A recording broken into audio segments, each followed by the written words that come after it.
സംസ്ഥാനത്ത് കനത്ത ചൂട് തുടരുന്നതിനിടെ ഒറ്റപ്പെട്ട ഇടങ്ങളിൽ ഇടിമിന്നലോട് കൂടിയ മഴയ്ക്കും മണിക്കൂറിൽ 30 മുതൽ 40 കിലോമീറ്റർ വരെ വേഗത്തിൽ ശക്തമായ കാറ്റിനും ശനിയും ഞായറും ഇടിമിന്നലോട് കൂടിയ മഴയ്ക്കും സാധ്യതയുണ്ടെന്ന് കേന്ദ്ര കാലാവസ്ഥാ വകുപ്പ് അറിയിച്ചു. ഇന്ന് കള്ളക്കടലിനും സാധ്യതയുണ്ട്. കള്ളക്കടൽ പ്രതിഭാസത്തിന്റെ ഭാഗമായി പ്രത്യേക ജാഗ്രതാ നിർദ്ദേശം പുറപ്പെടുവിച്ചിട്ടുണ്ട്.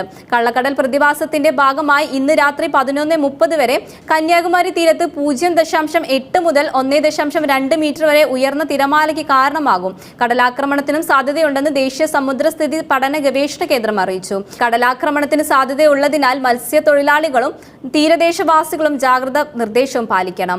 കടൽക്ഷോഭവും രൂക്ഷമാകാൻ സാധ്യതയുള്ളതിനാൽ അപകട മേഖലയിൽ നിന്നും അധികൃതരുടെ നിർദ്ദേശം അനുസരിച്ച് മാറി താമസിക്കണം. മത്സ്യബന്ധന യാനങ്ങൾ, ബോട്ട്, വെള്ളം മുതലായവ ഹാർബറിൽ സുരക്ഷിതമായി കെട്ടിയിട്ട് സൂക്ഷിക്കുക. വള്ളങ്ങൾ തമ്മിൽ സുരക്ഷിതമായ അകലം പാലിക്കുന്നതും കൂട്ടിയിടിക്കുന്നതിലെ അപകട സാധ്യത ഒഴിവാക്കണം. മത്സ്യബന്ധന ഉപകരണങ്ങളുടെ സുരക്ഷ ഉറപ്പാക്കണം. ബീച്ചിലേക്കുള്ള യാത്രകളും കടലിൽ ഇറങ്ങിയുള്ള വിനോദങ്ങളും പൂർണ്ണമായും ഒഴിവാക്കുക. ജാഗ്രതാ നിർദ്ദേശങ്ങൾ. ഇടിമിന്നൽ അപകടകാരിയാണ്.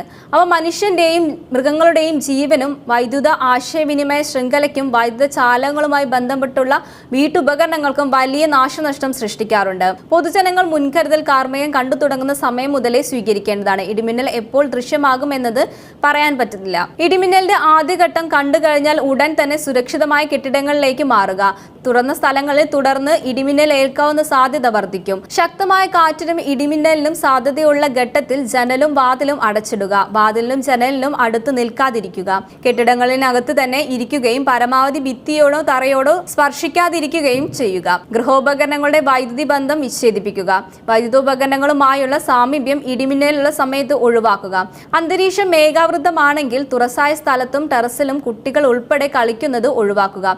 ഇടിമിന്നലുള്ള സമയത്ത് വൃക്ഷങ്ങളുടെ ചുവട്ടിൽ നിൽക്കാതിരിക്കുക. വാഹനങ്ങൾ മരച്ചുവട്ടിൽ പാർക്ക് ചെയ്യാതിരിക്കുക. സൈക്കിൾ, ബൈക്ക്, ട്രാക്ടർ തുടങ്ങിയ വാഹനങ്ങളിലുള്ള യാത്ര ഇടിമിന്നൽ അവസാനിക്കുന്നത് വരെ സുരക്ഷിതമായ ഒരു കെട്ടിടത്തിൽ അഭയം തേടുകയും വേണം. മഴക്കാർ കാണുമ്പോൾ തുണികൾ എടുക്കാൻ ടെറസിലേക്കോ മുറ്റത്തേക്കോ ഇടിമിന്നലുള്ള സമയത്ത് പോകരുത്. കാറ്റിൽ മറിഞ്ഞു വീഴാൻ സാധ്യതയുള്ള വസ്തുക്കൾ കെട്ടിവെക്കുക. ഇടിമിന്നലുള്ള സമയത്ത് കുളിക്കുന്നത് ഒഴിവാക്കുക. ടാപ്പുകളിൽ നിന്നും വെള്ളം ശേഖരിക്കുന്നതും ഒഴിവാക്കുക.